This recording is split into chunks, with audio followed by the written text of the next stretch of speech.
Tourists and locals alike lined Kalakaua Avenue in Waikiki this evening for the Vietnam Veterans Day Parade. Good evening. It was 10 years ago that President Barack Obama proclaimed March 29th Vietnam Veterans Day. That day was chosen because on March 29th, 1973, the last U.S. combat troops left Vietnam. KITV4's Jeremy Lee now joins us in studio. Jeremy, while the Vietnam War ended almost 50 years ago, it's taken a long time for many of these veterans to heal. That's right, Rick and Mika. More than 210,000 Americans were either killed or wounded during the Vietnam War. This evening, I spoke with some veterans who stressed we can still learn from the past. I think it's very important that we get recognized after all of these years. A lot of us who served remember the negative side of it, coming back and not being greeted back. In fact, when I returned, the only people that we greeted was ourselves. We hugged each other. The holiday parade is relatively new, but the scars for many of these veterans marching in Waikiki have remained for decades. We have a hard time communicating how we feel to people. It's one step to saying, okay, maybe someday somebody will get it about us.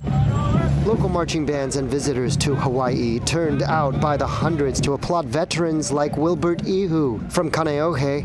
He says 5 of his football buddies all joined the Marine Corps to serve in Vietnam, all returned and dealt with lingering symptoms in the aftermath. J.R. Rodriguez says the parade marks the first big local event since 2017.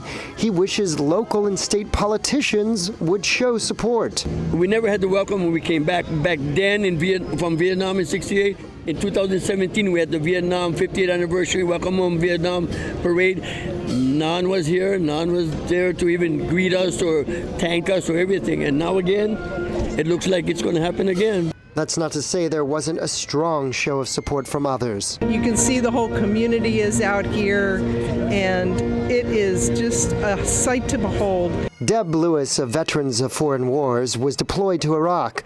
She says hearing from those who served is a periodic reminder. It's important to remember that anytime someone says we want to go to war, you think about the people who served and will have to die in order to make that happen. And sometimes it's necessary, but you just don't want to do it without considerable thought, and it's really a last resort. How might we consider our freedoms in light of recent geopolitical events?